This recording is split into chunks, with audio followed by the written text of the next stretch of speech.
بسم اللہ الرحمن الرحیم۔ السلام علیکم ورحمۃ اللہ وبرکاتہ۔ قصص الانبیاء سے بیان حضرت ارمیہ بن خلقیہ علیہ السلام۔ حافظ ابن اسحاق رحمہ اللہ فرماتے ہیں کہ بعض روایات میں مذکور ہے کہ جب حضرت یحییٰ علیہ السلام کو شہید کیا گیا تو آپ کا خون مسلسل ابل ابل کر دمشق کی زمین پر گرتا رہا اور بند نہ ہوا۔ اسی وقت ارمیہ علیہ السلام تشریف لائے اور فرمایا، اے خون، تو نے لوگوں کو آزمائش میں ڈال رکھا ہے، اب بند ہو جا۔ چنانچہ وہ رک گیا اور زمین میں جذب ہو کر نظروں سے اوجھل ہو گیا۔ یہ واقعہ حضرت یحییٰ علیہ السلام کے حالات میں بیان ہوگا۔ حضرت عبداللہ بن عبد الرحمن رحمہ اللہ سے روایت ہے کہ ارمیہ علیہ السلام نے فرمایا، یا رب، تیرا کون سا بندہ تجھے سب سے پیارا ہے؟ اللہ تعالیٰ نے فرمایا، جو لوگ مجھے زیادہ یاد کرتے ہیں، جو مخلوق کی یاد بلا کر میری یاد میں مشغول ہو جاتے ہیں، جن کے دل میں فنا کا خیال نہیں آتا اور وہ بقا کے بارے میں بھی نہیں سوچتے، جب انہیں دنیا کا عیش میسر ہو تو وہ خوش نہیں ہوتے، اور جب ان سے دنیا کا عیش و عشرت لے لیا جائے تو خوش ہوتے ہیں، یہی لوگ ہیں جنہیں میں اپنی محبت عطا فرماتا ہوں اور انہیں ان کی طلب سے زیادہ دیتا ہوں۔ بیت المقدس کی تباہی، ارشاد باری تعالیٰ۔ اور ہم نے موسیٰ علیہ السلام کو کتاب عنایت کی تھی اور اس کو بنی اسرائیل کے لیے رہنما مقرر کیا تھا کہ میری سوا کسی کو کارساز نہ ٹھہرانا۔ اے ان لوگوں کی اولاد جن کو ہم نے نوح کے ساتھ کشتی میں سوار کیا تھا، بے شک نوح ہمارے شکر گزار بندے تھے، اور ہم نے کتاب میں بنی اسرائیل سے کہہ دیا تھا کہ تم زمین میں 2 دفعہ فساد مچاؤ گے اور بڑی سرکشی کرو گے۔ پھر جب پہلے وعدے کا وقت آیا تو ہم نے اپنے سخت لڑائی لڑنے والے بندے تم پر مسلط کر دیے اور وہ شہروں کے اندر پھیل گئے اور وہ وعدہ پورا ہو کر رہا۔ پھر ہم نے دوسری بار تم کو ان پر غلبہ دیا اور مال اور بیٹوں سے تمہاری مدد کی اور تم کو جماعت کثیر بنا دیا۔ اگر تم نیکوکاری کرو گے تو اپنی جانوں کے لیے کرو گے، اور اگر اعمال ود کرو گے تو ان کا وبال بھی تمہاری ہی جانوں پر ہوگا۔ پھر جب دوسرے وعدے کا وقت آیا تو ہم نے پھر اپنے بندے بھیجے تاکہ تمہارے چہروں کو بگاڑ دیں، اور جس طرح پہلی دفعہ مسجد بیت المقدس میں داخل ہو گئے تھے، اسی طرح پھر اس میں داخل ہو جائیں، اور جس چیز پر غلبہ پائیں گے اسے تباہ کریں گے۔ امید ہے کہ تمہارا پروردگار تم پر رحم کرے گا، اور اگر تم پھر وہی حرکتیں کرو گے تو پھر بھی وہی پہلا سا سلوک کریں گے، اور ہم نے جہنم کو کافروں کے لیے قیدخانہ بنا رکھا ہے۔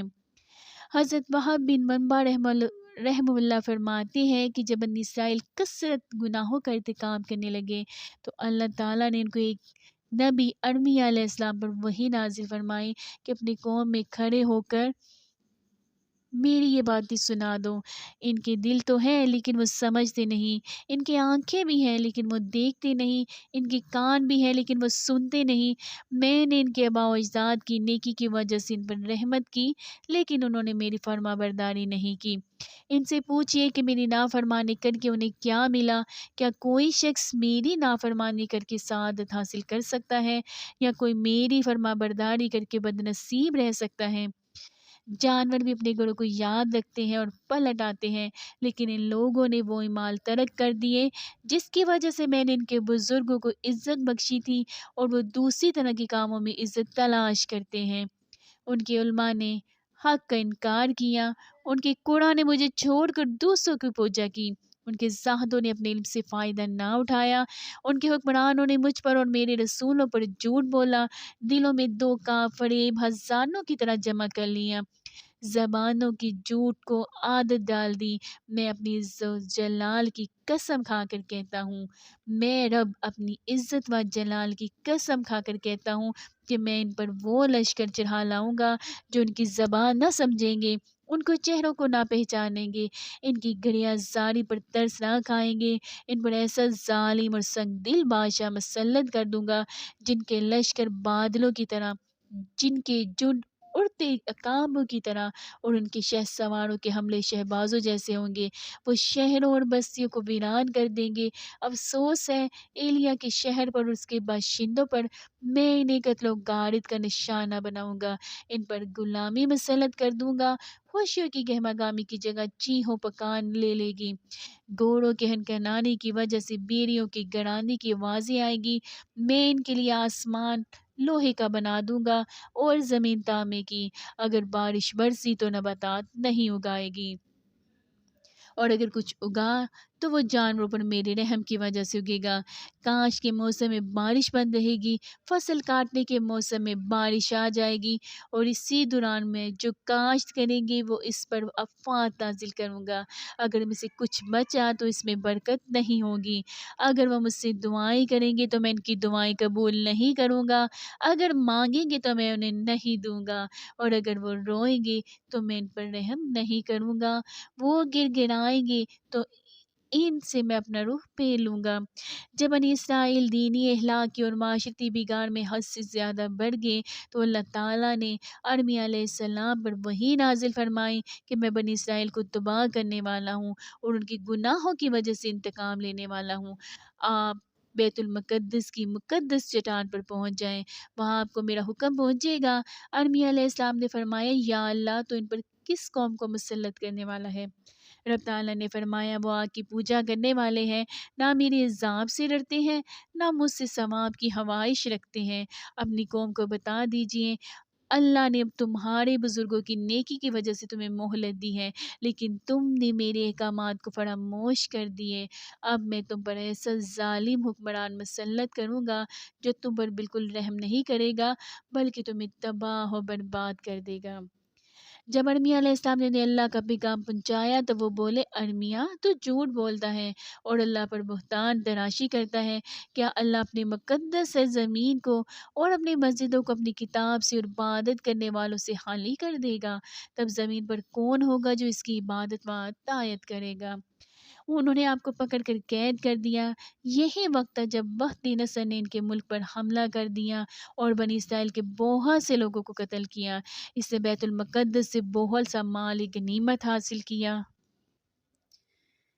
بہت سے افراد کو قید کر کے بابل لے گیا۔ اس نے بیت المقدس کی عمارت گرا دی اور تورات کے نسخے جلا دیے۔ اس نے بنی اسرائیل کے جن افراد کو غلام بنایا ان میں سے 7,000 حضرت داؤد علیہ السلام کے گھرانے سے تھے، 11,000 حضرت یوسف علیہ السلام اور بنیامین کے گھرانے سے، 8,000 عیسیٰ بن یعقوب علیہ السلام کے خاندان سے، 14,000 زابلون اور نفتالی کے خاندان سے، 14,000 دان بن یعقوب کی اولاد سے، 8,000 یساخر بن یعقوب علیہ السلام کے خاندان سے، 2,000 شمون بن یعقوب علیہ السلام کی آل سے، 4,000 روبیل اور لادی کے قبیلے سے، اور 12,000 بنی اسرائیل کے دوسرے گھرانوں سے تھے۔ وہ ان سب کو لے کر بابل پہنچ گیا۔ ہشام کا کہنا ہے کہ جب بخت نصر بیت المقدس میں آیا، وہاں کا بادشاہ حضرت داؤد علیہ السلام کی اولاد میں سے تھا۔ اس نے بخت نصر سے صلح کر لی۔ بخت نصر نے اسے ضمانت کے طور پر کچھ افراد لیے اور لوٹ گیا۔ جب وہ تبریہ کے مقام پر پہنچا تو اسے اطلاع ملی کہ بنی اسرائیل نے صلح سے ناراض ہو کر اپنے بادشاہ کو قتل کر دیا ہے۔ اس نے ضمانت کے طور پر پکڑے ہوئے افراد کے سر قلم کیے اور دوبارہ شہر پر حملہ کر کے قبضہ کر لیا۔ پھر وہاں کے بالغ مردوں کو قتل کر دیا اور بچوں اور عورتوں کو غلام بنا لیا۔ بنی اسرائیل دنیا میں تتر بتر ہو گئے۔ ایک روایت کے مطابق بخت نصر کو معلوم ہوا کہ جیل میں ارمیا علیہ السلام بھی ہیں۔ اس نے آپ کو رہا کر دیا۔ آپ نے بتایا کہ میں نے انہیں اللہ سے ڈرایا تھا لیکن انہوں نے میری بات نہ مانی اور مجھے قید کر دیا۔ اس نے کہا، کتنی بڑی قوم ہے جس نے اللہ کے رسول کی نافرمانی کی۔ وہ آپ سے حسن سلوک سے پیش آیا اور بنی اسرائیل کے جو افراد زندہ بچ گئے تھے انہیں آپ کے ساتھ جانے کی اجازت دے دی۔ بنی اسرائیل نے کہا، ہم نے واقعی برا کام کیا ہے، اب ہم اللہ کے آگے توبہ کرتے ہیں۔ آپ اللہ سے دعا کریں کہ ہماری توبہ قبول ہو۔ آپ نے دعا کی تو اللہ پاک نے وحی کے ذریعے فرمایا، میں ان کی توبہ قبول نہیں کروں گا۔ اگر یہ سچے دل سے توبہ کر رہے ہیں تو انہیں کہیے کہ آپ کے ساتھ اس شہر میں رہائش اختیار کریں۔ آپ نے اللہ کا حکم سنایا تو وہ کہنے لگے، ہم اس شہر میں کیسے رہ سکتے ہیں؟ یہ تو کھنڈر بن چکا ہے۔ یہاں کے رہنے والوں پر اللہ کا غضب نازل ہوا تھا، چنانچہ انہوں نے وہاں رہنے سے انکار کر دیا۔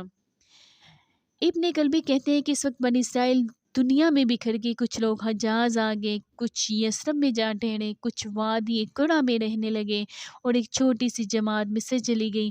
بہ نصر نے وہاں کے بادشاہوں کو خط لکھا کہ مفرور افراد کو اس کے حوالے کیا جائے۔ مصر کے بادشاہ نے انکار کیا، تب بہ نصر نے لشکر کے ساتھ حملہ کیا اور اسے شکست دی۔ پھر بلاد مغرب پر حملہ آور ہو گیا اور آخر تک فتح کر لیا۔ پھر مغرب، مصر، بیت المقدس، فلسطین اور اردن کے بے شمار قیدیوں کے ساتھ واپس آیا۔ ان قیدیوں میں حضرت دانیال علیہ السلام بھی تھے۔ زیادہ صحیح بات یہ ہے کہ یہ دانیال اکبر نہیں بلکہ دانیال اصغر ہے، جو حزقیل علیہ السلام کے فرزند تھے، اور وہب بن منبع رحمہ اللہ کے یہی فرمایا ہے۔ واللہ تعالی علم۔ اگر آپ کو میری ویڈیو اچھی لگے تو پلیز آپ اس کو لائک اور سبسکرائب کریں، اور دعا ہے میری یوٹیوب فیملی کے لیے کہ وہ ہمیشہ سدا خوش رہیں، آباد رہیں، ہنستے مسکراتے رہیں۔ اللہ آپ کے دلوں میں ہمیشہ ایمان کی دولت قائم رکھے، دائم رکھے، آمین ثم آمین یا رب العالمین۔